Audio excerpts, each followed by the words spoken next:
Up next, Authentically Detroit is broadcasting live from the Mackinac Policy Conference on the beautiful Mackinac Island. We sit down with Lieutenant Governor Garland Gilchrist. We also had an opportunity to catch up with the first executive director of the Joe Louis Greenway Partnership in the person of Leona Medley, and Angelique Power and some young people from the Skillman Foundation return to the Mackinac Policy Conference in our series, Return to the Mack. Authentically Detroit starts after these messages. Founded in 2021, the Stoudemire is a membership-based community recreation and wellness center centrally located on the east side of Detroit. Membership in the Stoudemire is available on a sliding scale for up to $20 per year or 20 hours of volunteer time. The Stoudemire offers art, dance, and fitness classes, community meetings and events, resource fairs, pop-up events, the neighborhood tech hub, and more. Members who are residents of the east side have access to exclusive services in the Wellness Network. Join today and live well, play well, be well. Visit ecndetroit.org. Bridge Detroit is your news and engagement platform that is telling the stories of Detroiters rooted by community priorities. Started in 2020 by Pulitzer Prize-winning journalist Stephen Henderson, the newsroom has already established its footing as the go-to source for hyper-local perspectives that ask the hard questions, brings accountability, and searches out real solutions. It's free to become a member of this award-winning news organization. Visit bridgedetroit.com today to sign up to receive the news delivered right to your inbox. Bridge Detroit. By Detroiters, for Detroiters. Hey, y'all, it's Orlando. We just want to let you know that the views and opinions expressed during this podcast episode are those of the co-hosts and guests and not their sponsoring institutions. Now, let's start the show.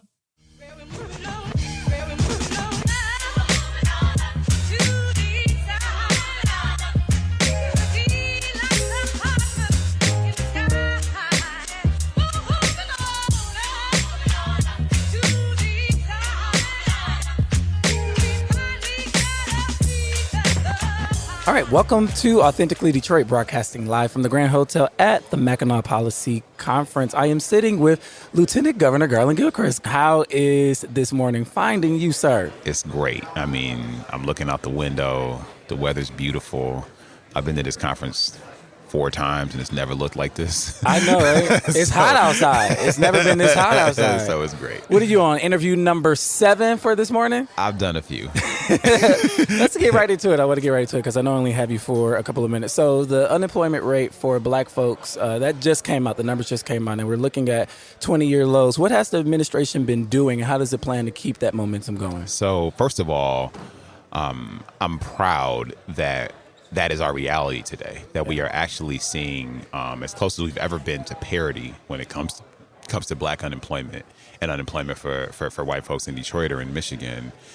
That's not something that happens accidentally, and we don't keep it that way accidentally. I think a lot of, frankly, just the energy that we've put out related to equity and understanding and inclusion is part of it. Recognizing that when companies hire more people, when they hire more people from more diverse backgrounds, when they actually bring black folks to the table, it's good for business. It's good for expanding their customer base and increasing their bottom lines, that we add value, and that our value is because of our talent and our experiences.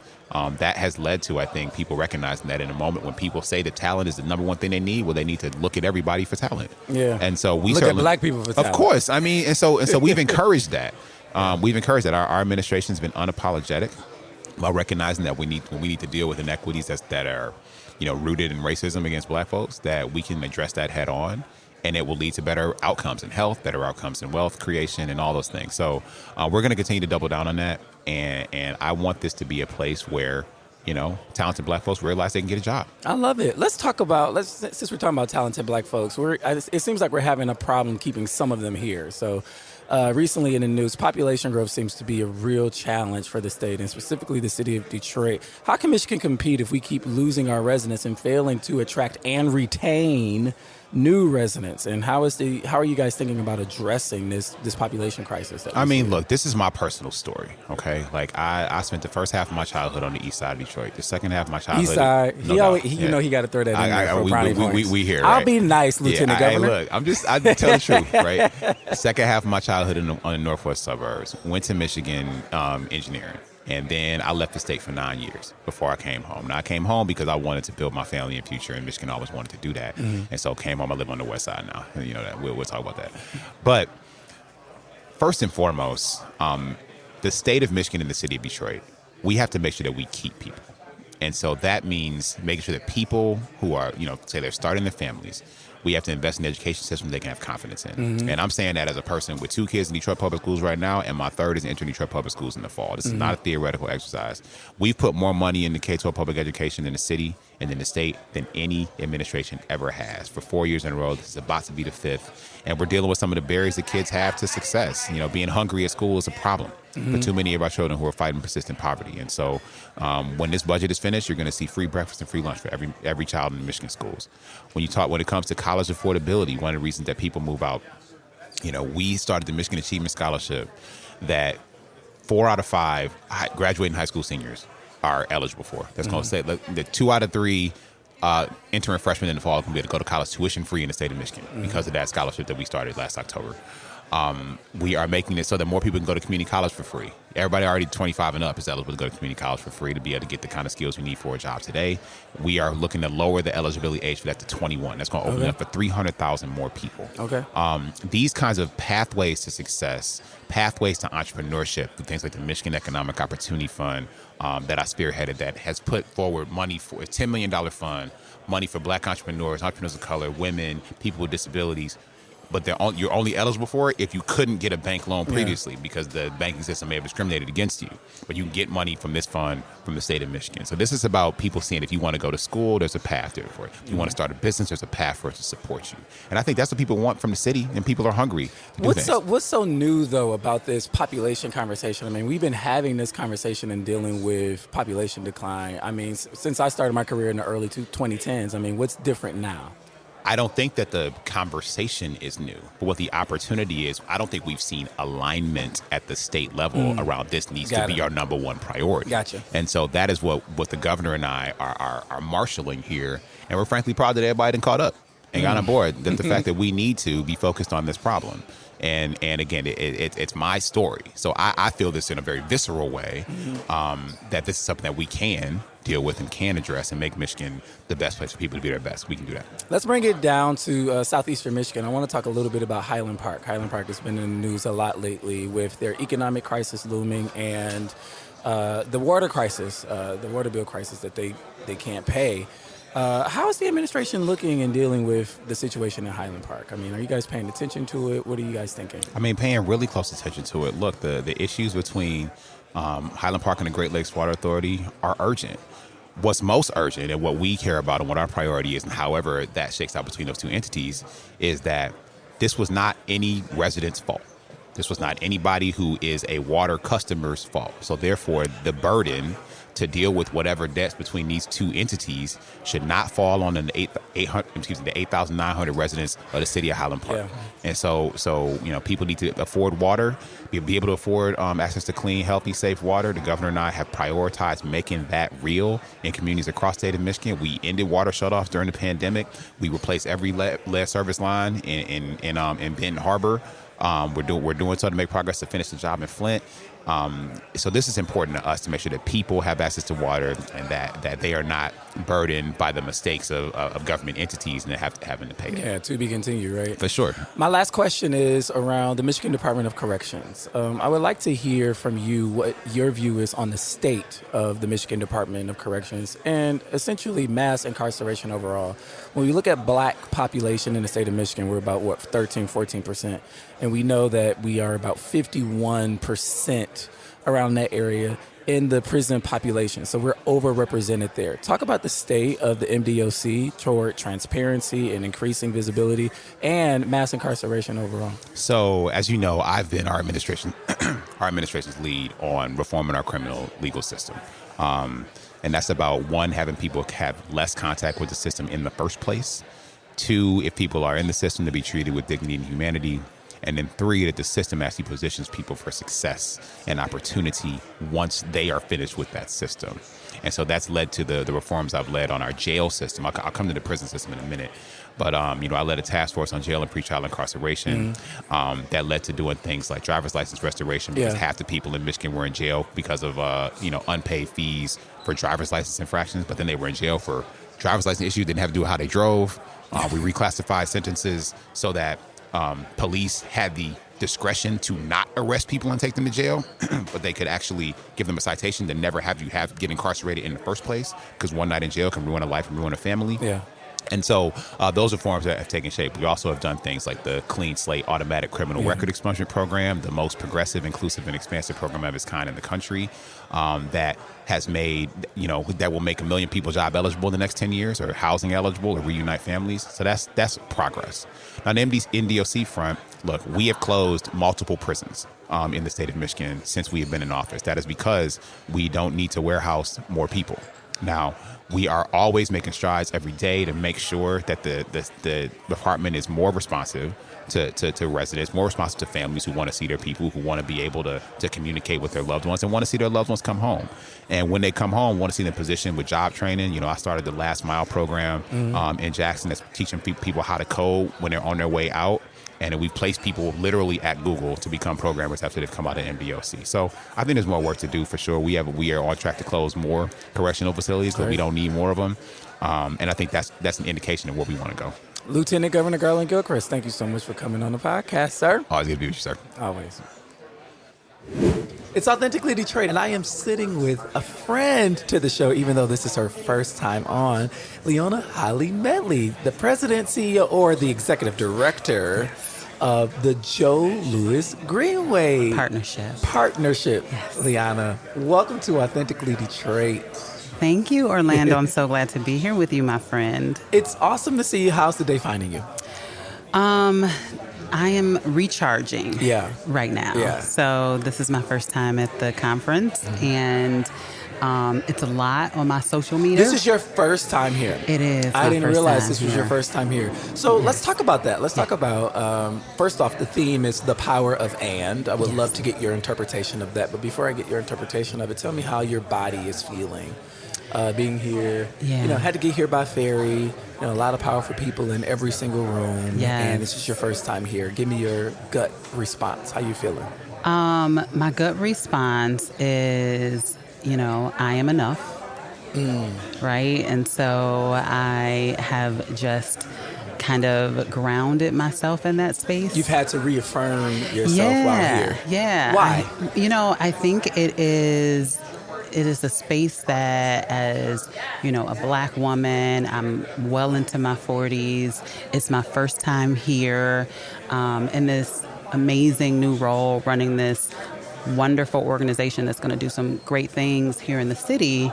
And, I think I find myself always having to affirm and remind myself that I am enough, that I have put in the work, and that, I don't need to show my credentials. Like, they just speak for themselves. And so I have put the credential card up, and I am just operating in the space that I am enough.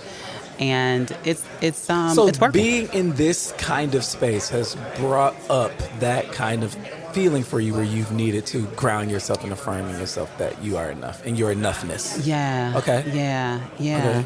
And in some spaces also say, like, you are more than enough, right? Facts. Right? You are greater than the space. You are greater than the sum of accolades and accomplishments as a person. And what you bring to this environment is additive. Like, you are here and you are adding to folks in each interaction and not just extracting. Yeah. Talk to me about how the theme is hitting you here. The power of and. I think it's, so when I root it in, one of the reasons that brought me here is this new role leading the Joe Louis Greenway Partnership that I affectionately call just a partnership because it's a lot to say. But leading the partnership and thinking about, the selection process, and when I went through the interview process, and, the board really kind of coalescing around wanting to get someone who would focus on community who would be able to center residents. I think the entire work that I'm doing is that Detroiters deserve the riverfront, the DeQuinder Cut, the Southwest Greenway, and beautiful spaces in their backyards and in their neighborhoods. And it is not an or, and one is not a detraction from the other. And that the more, and I even think about the conversation with Anika and Richard and Rip this morning, like, we deserve collaboration, and collaboration is about how we can amplify and maximize our individual contributions to make this dynamic and wonderful outcome. And so I think it's really rooted in how I observe the work that's ahead of me, that Detroit deserves this and it's and. Yeah. Yes, it never I got ending. I got it. So you are the new executive director of the Joe Louis Greenway Partnership. Yes. But before we get into that, because there's a lot to get into there, what were you doing before? And how did that sort of prepare you for the space that you're operating in now? Yeah, so for about a little over 6 years, I was with Bedrock Detroit, and I was the director of strategic partnerships. And then prior to that role with Bedrock, I led community engagement and DEI. And then, years before that, I had a long career in retail in which I worked a lot in community development. And so, I think my entire lived experience, which is a combination of growing up here in the city. I've lived in my same neighborhood going on 30 years, raising my family in this city, and then doing a lot of organizing and community building, not only here in Detroit, but just in the region of southeastern Michigan, I think has really prepared me to understand, again, that there is possibility in our communities, that we have talent, that there is, everything that Detroit needs to pull itself together in all of the beautiful ways in which we do all the time within our neighborhoods. We can tap into that. And I've seen that in myself, in my own family, in my surroundings, in my friends. And so I kind of come into this role with a culmination of all of those experiences. Detroit raised you to this role. Oh, it groomed me. You were groomed and loved and raised into this role. Really yes. A role that is going to facilitate a really large change in the physical makeup that is the city of Detroit. Yeah. The Joe Louis Greenway is absolutely massive, and it has not been without its controversy. Yeah. It's not been without its critique. So talk to me a little bit about your coming into the role, knowing all of those nuances, right? Yeah. Knowing that there are still, a lot of questions that residents have because a lot of folks don't feel it. Talk to me a little bit about your process and what your first 90 days is looking like. First off, we haven't even gotten to 90 days. I know, right? But every CEO comes in with a 90-day plan, right? Yeah, absolutely. Yeah. And the way that I operate in 90 days is I am a consumer, right? I am here to consume information and feedback and perspectives. In that first week, I started right off meeting with community leaders and residents in the West Warren area, in which that's the section of the Greenway that's in the neighborhood that's being developed, and going out onto the Greenway and walking the Greenway with them and hearing, their perspectives. What did you hear? I heard a lot of excitement around the project. I heard a lot of support around the project. I heard from, and I want to say this was probably a group of, let's say 9 residents who also are community activists, and so they're leading and running and serving in different organizations around the city. And I heard that, they are passionate and care about their neighborhoods, and they see the potential and the positive that this could bring. But I also heard the critique. I also heard, how are we being ensured about the preservation of our homes? How are we planning for what we know, if this Greenway does what it's supposed to do, the prices of our houses are going to go up, but also our taxes are going to go up. And so what are the things that we need to be preparing for? Because while, our value of our property is going up, we don't want to be displaced. And so we want to be in partnership with all of the folks who are doing the work. We want to make sure that we are, not made a seat at the table, but that it's like our table and we're inviting other folks into that table to hear and to listen to us. I heard residents talking about how they're thinking about their ability to engage in the economic development, the ideas that they have. The other thing I heard also was a great pride, in their neighborhoods. One of the perspectives was, as this Greenway gets constructed, residents feel such a pride that if their neighborhoods don't show in its highest and best form and its greatest light, it's kind of like somebody coming over to your house and your bathroom's not clean, right? There is this we are excited about the Greenway, but we want to make sure that when visitors come in, that they see it and it's best, like it's clean. Remember when Mama was gonna have people over and you woke up early in the morning, get up, turn on Anita Baker, okay? Turn on the Anita Baker on your summer in Detroit. Open your windows and get to cleaning, because that's what we do. Is it not? Amen. Amen. And so, but that's how Detroiters are. Yeah. These ancestors in our neighborhood, these legacy residents are like, we want this. Yeah. But we need you all to make sure that as we're here working every day, going out in our front yards, picking up the trash, cleaning up, that, all of the services are ready to work in collaboration with each other, so that when somebody from New York comes to Detroit and they go and visit the Greenway and they're experiencing Detroit neighborhoods, Detroit residents say, I want them to experience it in its highest and best form, right? I want when they come into my backyard, clean the house up first. I want them to see beauty, right? Well, let's talk a little bit about some of the concern that was raised, and I love hearing about the pride and the excitement and making sure the house is clean, right? But we look at similar projects, like what comes to mind for me is the Beltline in Atlanta and how it completely changed the physical landscape of Atlanta and the economic conditions of, the adjacent areas of the Beltline. How is the Greenway, looking at indicators to solve for potential displacement, skyrocketing tax values and property value, all of that? Yeah. I think one of the things that's important about the work that, I have seen that the city has done is to go out and to survey, other areas like the Beltline, right? Looking at the Greenway and the work that was done for public space in Chicago and all these other spaces and places, and think about, what are the lessons learned? What are the good lessons? And that's what we want to do. Think about what happened that we want to take from and we want to add to that. And then on the other side, just like you talked about the displacement, what happened there and how can we counteract that?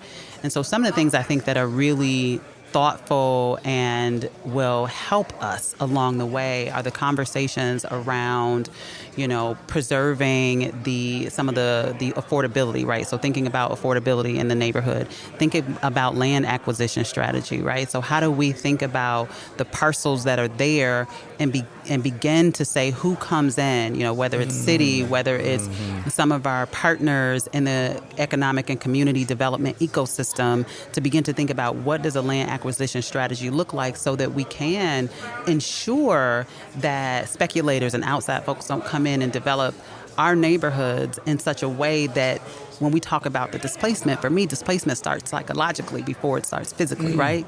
So there are things that happen in our neighborhood that start to displace us before we see property taxes go up, before we see the housing prices go up. And so how do we make sure that as we think about building out, the corridors that the city is thinking about and that other partners are thinking about, how do we think about doing that in such a way that's reflective of the unique cultures along the different neighborhoods? Because in Detroit, East Side is different than West Side. That's right, we're better. Right, you see what I'm saying? So when we think about that, for me in the partnership, as we begin our journey to really solidify our vision and really define our mission and our purpose, my thought process is this 27 and a half miles, 28 miles, thinking about the unique neighborhoods and communities along this entire stretch. And how do we engage the residents and then bring in the resources, bring in the, business support ecosystem? How do we connect folks to, the economic development ecosystem? Where are there opportunities for people to, purchase a property in their own neighborhood and become, owners of that property and create some revenue. And not be upside down. And not be upside down and purchasing. Because, we have this issue with the land bank. We were talking about, we actually ran a story at Bridge Detroit around how folks who get these properties and things from the land bank auction are upside down in it because they incur a tax bill, but they also have high reno costs, right? And so folks are faced with having to make a choice. And, having to make a choice. It's so nuanced. Candace Foreman always says that, Detroit is a living, breathing organism. Yes. And if we think of it that way, organisms have layers and layers of personality, nuances, fluidity, and all of that. A life cycle. A life cycle. And so I would imagine that the Greenway has to adopt, a diversity of tactics and strategies to make sure that folks are plugged in and engaged. We got a couple minutes left. I guess my last question is I want to ask you is, this is a new organization? No. When was it formed, and how many staff do you have? I mean, like, tell us about this organization. Who's on the board? Who formed it? All of that. Yeah. So. The partnership is coming up. The Joe Louis Greenway partnership is coming up on 2 years, and so I think it's a little important to go a little backwards and say why is a partnership needed? How do we come to this? And one of the important things, I think, with the city being the lead in developing the actual physical structure, how do you bring in a private partner that can really be there to augment and to support the city in maintaining this greenway, programming this greenway in perpetuity? So, I tell people, when you think about the Joe Louis Greenway, this, 27 and a half miles, you have to think about it as a park, right? And so it's a city-owned asset, and it's one big, long park. But we also know that there is space where cities can't do everything. They're not necessarily equipped to do everything. And the individuals came together. Our board chair is Alexis Wiley. We have 10 individuals on our board right now. And forgive me, I'm going to try to make sure I remember everyone. But we have Alexis Wiley. We have Brad Dick, Megan Elliott, Miriam Nolan, Matt Cullen. We have Rushan Long. We have Victoria Griffin, Darren McKeever, Jared Fleischer, and Portia Roberson. Look at you. You named everybody. Got all 10. And so a really amazing and dynamic board that we are looking to continuously expand. I was getting ready to ask. Yeah. And I'm thinking about residents and young people and all of that. Yeah. And we have put together a strategy that ensures that the representation of our board hits the faith-based community, hits the small business community. And then when you think... place-based. Everywhere that the Greenway will touch. Hamtramck, Highland Park, absolutely. And so when you think about also the partnership, while the majority of the Greenway is in the city of Detroit, we actually think about the project as a regional project. We think about it as the largest project, right, that's happening in Michigan that can really draw in and connect people. And so we want people to come to the Greenway, that they'll experience not only Detroit, but they'll experience Hamtramck, they'll experience Highland Park, they'll kind of see and skirt along Dearborn. But this is something that we hope that will be supportive of the region. We want to draw people from Mackinac to Detroit to experience the Greenway, right? And we want them to experience the beauty of our city and the beauty of our neighborhoods and our people. Leona Medley, Executive Director of the Joe Louis Greenway Partnership. Thank you for coming on Authentically Detroit. Thank you so much, my friend. This is Authentically Detroit, broadcasting live from the Grand Hotel on the beautiful Mackinac Island. We're here at the Detroit Regional Chamber's Mackinac Policy Conference, and today we have Imani Harris, Youth Education Activist and Communications Lead for 482 Forward, Angelique Power, friend to the show, President and CEO of the Skillman Foundation, you know her well, and Eva Olita, co-founder and youth organizer of Black Lives Matter in all capacities, member member of the President's Youth Council at the Skillman Foundation. Welcome to Authentically Detroit, everybody. Thank you. It's so good to be here with you. We're so excited to have you here and to listen to all of the good work you are all doing this year. Yeah, so we're super excited to talk to you. Donna is here. Yay! Donna made it. It was a struggle. I have to be honest with you. I moved last week. I babysat my grandson last week, and so I had about 2 hours of sleep in the entire week, and it all caught up with me driving here. We were splitting driving duties, and Kevin's like, get off the road. You are not safe right now. I have this function in my car that tells me, like, if I'm veering too much, you need to pull over, and it says coffee, like, get some coffee or go to sleep. Mine does that too, but I was ignoring it. I was like, I've got this, I'm just so used to pushing through. And I think Angelique, any woman who's had to run an organization, you know what I'm talking about. Yes. You have to take care of everything, and you don't always take the time out to realize that you have limits. Yes. And so every once in a while, a couple times a year, I have to remind myself, I am not God, I'm human, and my body cannot just withstand all things. And I had one of those moments last night where I was driving here and realized I'd forgotten some very important things we're going to need for this week, but I found them. And I'm here and glad to see you guys because I missed you last year, ill. So anyway. Yes. So glad you're here, Donna. And you're right. We have to go slow. We have to go easy on ourselves. We have to take a moment. So, but glad you're here. I'm glad. So you all had, what I heard was a very esteemed discussion earlier on today. The title on your panel was How Gen Z is Changing the Game from Strategy to Policy. So I'm like, okay, we do a lot of strategizing because strategizing is sexy, but y'all talking about action, like how y'all have moved action. And so I want to read a little bit of the description and have you guys speak about what you were able to unpack today, not only with Angelique, but with Joe Tate, the Speaker of the House. It says Gen Z is the largest generation in the U.S. with expansive ideas and influence on education policy and what's needed for Michigan's vibrant future. The session highlighted stories from the past year in which young people have helped shape strategies across Michigan's government, business, and social sectors. So Angelique, set this up for me so that we can tee up Imani and Eva, because you brought the ladies this year. Last year was the fellas, this year is the ladies. That's right. Well, we talked last year about how this is an important conference. You have a lot of business leaders here. You have a lot of policymakers here. And you have a lot of important people that are not here.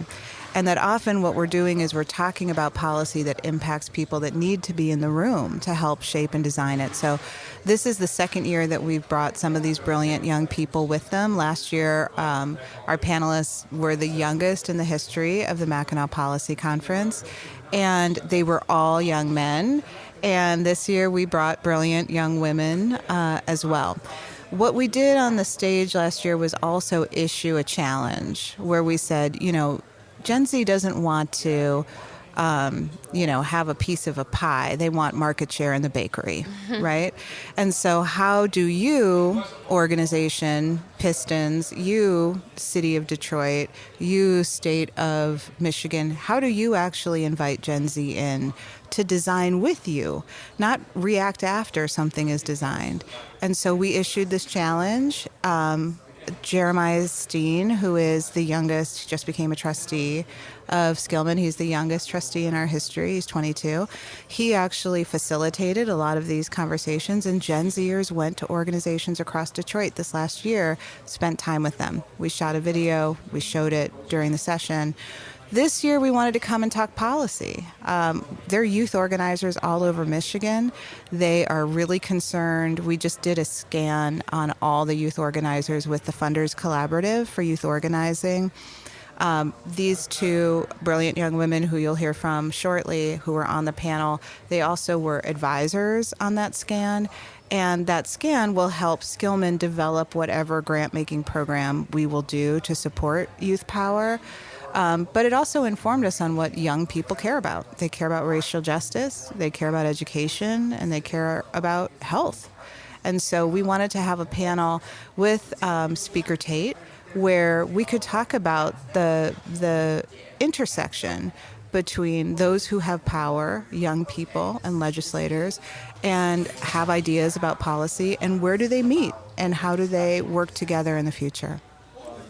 You know, one of my challenges, before we get to even Imani, and I really do want to hear from you, but one of the things I think we're also challenged with is not just giving them a share of the bakeries we build, but actually shopping in the bakeries they build. Amen. Because we are not the only people who know how to build. And when I think of all of the most audacious things that have happened in my lifetime, it's usually young people leading the way and the rest of us having to be yanked out of our comfort zones to say, you know what, maybe there is a better way. That's my right. only other question before you guys get started is, what about the environment and climate? Because I hear a lot of young people also very concerned about what's happening with the climate and whether or not there will be the same climate when they have children, when they are grown, and will they be able to age into places like we have, or have we destroyed it for them? So that's my additional question. And I think climate justice is listed right under health in what the youth organizers in Southeast Michigan listed as their top concerns, but it is always an intersectional analysis. Right. So we list it in this way, but in truth, when young people, Gen Z, analyze issues, they see the overlap. Exactly. Right? Yeah. So climate justice is about racial justice, is about education justice and food justice. And I think about climate justice, and I think about climate in general. Like, you know what? We keep on doing things that are damaging the climate for everyone, not just in an unjust pattern, although that exists. But what kind of changes do we need to make? So I'm interested in hearing Eva and Imani. Eva, I was actually seeing that there's a posting for a grants manager for Black Lives Matter in Detroit, and that's the first time I realized that Black Lives Matter had a Detroit branch. Really? Oh, they do have a Detroit branch, but what was your question? No, I'm just can you talk about the work or how this intersects with the conversation we're having? Oh, definitely. So with Black Lives Matter in all capacities, a lot of the work that we do is for Black girls and push out. So push out is the criminalization of Black girls within the school system. And Black girls are one group of people that I think a lot of people do not bring into the conversation. I think we're a group that is typically left out of research studies, and essentially we've just been erased. And when it comes to policy, a lot of what BLMIC is starting to push is over-policing and police-free schools. So what does that look like for our younger generation, and what does that look like for Black girls specifically and Black youth? How does that play into the larger conversation of police brutality and the carceral system that we currently have? Lovely. Sure. I'm just talking a little bit about myself. Okay. My name is Imani Harris, and like was stated earlier, I'm the communications director right now at 482 Forward. Shout out to 482 Forward. Yeah, woo, 482 Forward. 482 Forward is a community organizing and advocacy group that fights for education justice, specifically in Detroit. I grew up in 482 Forward, so my career started when I was 14, and I was youth organizing there. My mom had run for school board, and from there, me and a couple of my peers realized we needed a youth sector to 482 Forward, and so we started to just learn about organizing. What's the organizing cycle? How do we get involved? And then from there, we started our own coalition, our own organization, and I've just seen it thrive. Even now, I'm just so excited to see what they do. They just had a lobby day a month ago in Lansing, so just to see them still strong just is a testament to really why I got involved, which is just our voices matter and they need to be a part of the conversation. So instead of asking, it's about demanding. Can you talk a little bit about this past year? You guys have been convening yourselves to have conversations around policy, and you were able to sort of have this exchange with the Speaker of the House today. What sort of things were coming up at those tables? And also take me back to what your body was experiencing during those conversations. How were you experiencing those conversations, and how are you feeling it? Go ahead, Eva, you started. I would say body-wise, I was actually a little bit nervous. But when we got up there and we actually started having conversation and things were flowing, it was a lot easier. And everything that I kind of prepared before to say, it was like when I got up there, I was saying something completely different, but I was being moved. I was being moved, so that was great. A lot of the things that we talked about revolved around young people. How do we keep young people in Michigan? How do we increase resources and opportunities for young people? So I remember one of the questions that Angelique had asked me was, what are some deal breakers for me? and why I would leave Michigan. And one thing I really wanted to touch on was transportation. I want to live in a walkable city. I want to at least live in a city that has... So you want a cosmopolitan life. I feel you. I want to be able to get from my house to the mall, or something. You know, I think... What is walkability? Can you describe that? Because you're not just talking about having everything in your neighborhood. Are you talking about some level of reliable... Mass transit? Mass transit, yes. Mass transit is essentially what I'm talking about. And I know that's something that's definitely going to take a few years, but understanding that currently the system of transportation that we have is not accessible and it's definitely not reliable. Yeah. You know, when I turned 16 a long time ago, everybody who turned 16 was so eager to get their driver's license. That was the thing, right? I got my driver's license on my birthday. And there's young people today who are not as eager to get their driver's licenses for many reasons. And also, it used to be easy to take a driving class. I went to Mumford High School. It was practically free.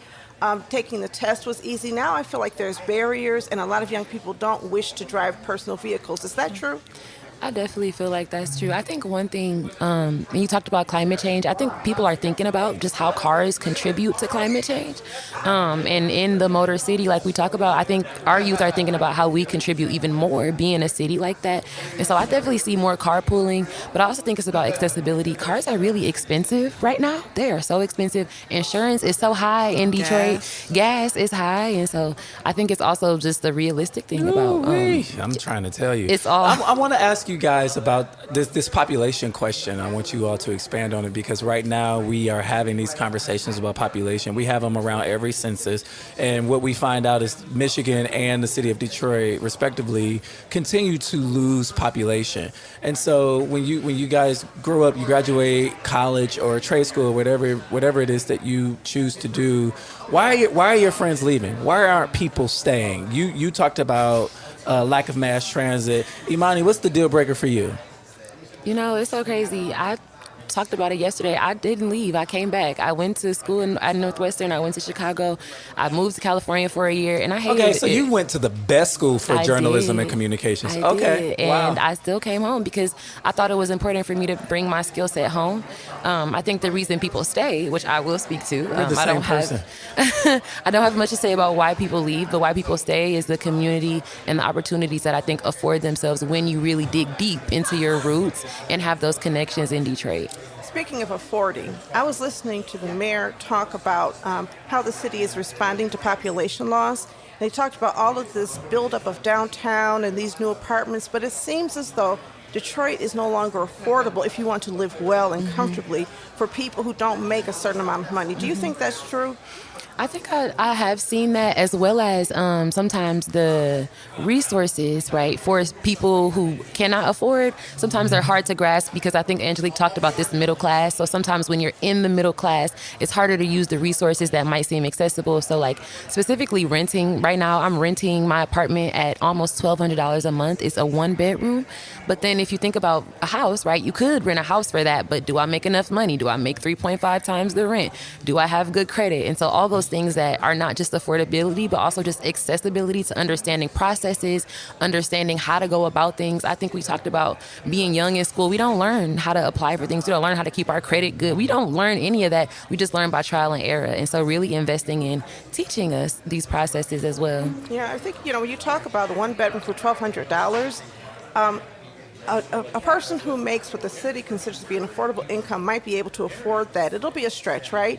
But the other piece is you can't move a family into a 1-bedroom apartment. Exactly. You can move into a near-in suburb, an inner-ring suburb, and rent for a larger space for less. Yeah. And I don't think the city is really competing on that field. So when you talk about these new apartments that are being built downtown, that's part of the new Illich Empire, and they're talking about studio and 1-bedroom apartments that are 20% of them are for people with Section 8 vouchers or who make 50% or less of the area median income. Still, it's a studio and a 1-bedroom apartment. Yeah, I do want to speak to real quick. The Osborne neighborhood is doing a great job. They have a Maple Ridge project coming right now. They just are renovating 3 houses on Maple Ridge. They're moving in Osborne occupants that already live in Osborne and maybe more houses that are not they consider them eyesores right now. They're going to move them out of those houses into these new houses, make them landlords. And then they're going to be duplexes, so they'll be able to move in another family and help pay their rent, right? Pay their mortgage off by moving in other families and having tenants. So Osborne is doing a great job, the Osborne Neighborhood Alliance, at that. But we need to do more of that. Definitely. Because at scale, they should be a landscape for that. Well, there's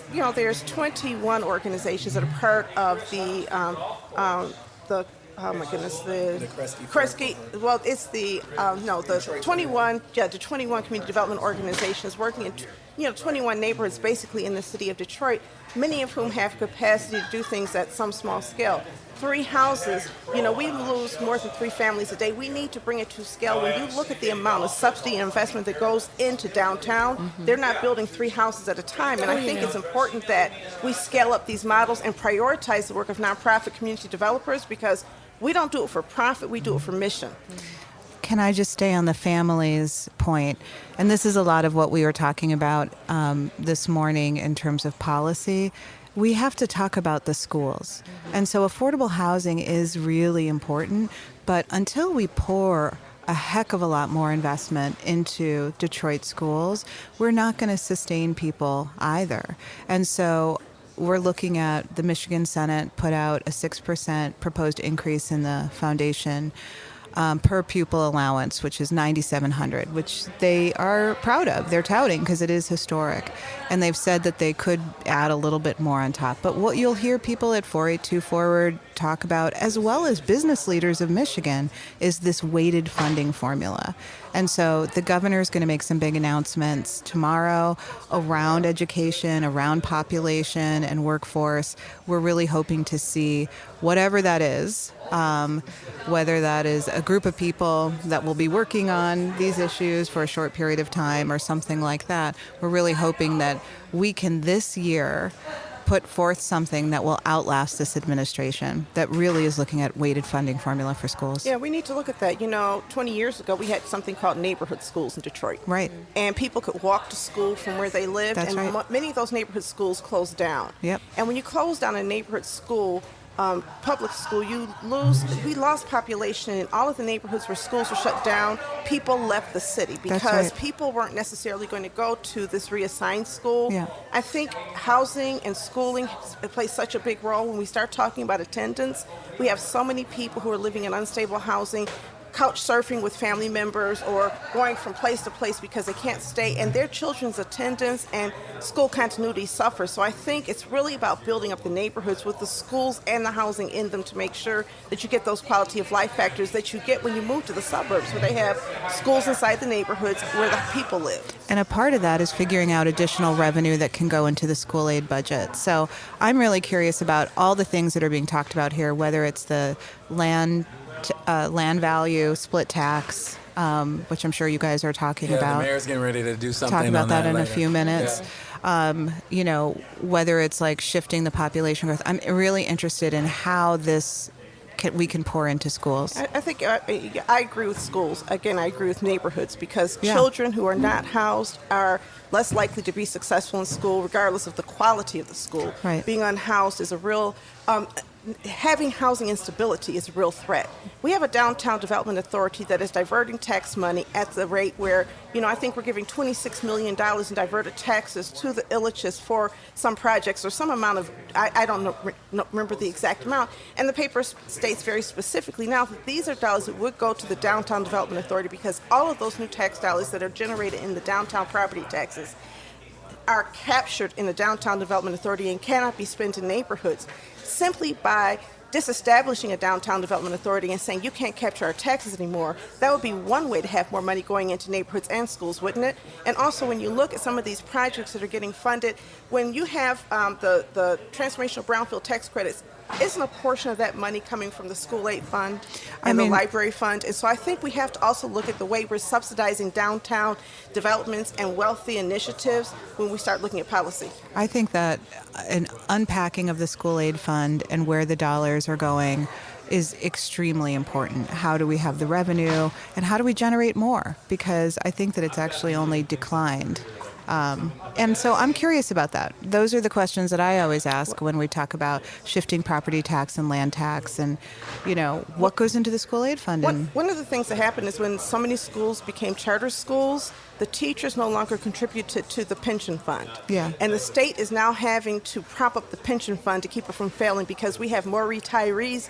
in the pension fund, the public pension fund for school employees, than we have actual employees. Mm-hmm. And so if you look at the amount of money, it's one of the things you may want to unpack is look at how much money is going into that pension fund and how much better it would be if we found a way to make those pensioners whole and stop spending school money on that. Because when they count all the monies they're spending on schools, part of it is pensions. Imani and Eva, last question for you. Goal for the rest of 2023. So we talked about from strategy to policy, right? What sort of policy recommendations are you all laying out for legislators, for city council members to consider, and how are you going to continue to advocate for the passing of that legislation? Okay, I think I'd say that policing is already something that I talked about before, but currently I'm going to be working on a police-free schools campaign, hopefully in the fall, because we already know that within DPSCD, policing is something that a lot of our students experience every day. And if you are unsafe where you are at school, you will not be able to learn. If you feel uncomfortable in your classes, if you have to interact with police officers, both in school, within your communities, how do we ever expect students to learn? And all right, Imani, what about you? Yeah, I will go back to the weighted funding formula that Angelique brought up and that I brought up earlier. I think my biggest thing is to really put the money where it needs to go. And so our students that need more need to just get more money. Thanks. And very specifically in Detroit, we see right now the third grade literacy as far as that law. What it really revealed to me further than, not retaining students being important was look at the data, look at the reality of where our third graders are lying when it comes to Michigan, when it comes to this country. And so I really want a specific investment in literacy and re-educating. And since we're not going to be retaining these students as we shouldn't, what are we going to do with them? What are the interventions? So definitely weighted funding, specifically looking at literacy and how to be intervening when students are not learning before they get to the 12th grade, before they get to the third grade. Exactly. Before. Just don't keep passing them along. Yeah, exactly. I know. All right, we got to get Angelique out of here. So Angelique, Eva, and Imani, thank you so much for coming on Authentically Detroit. Thank you. Good to be back. Good to be back.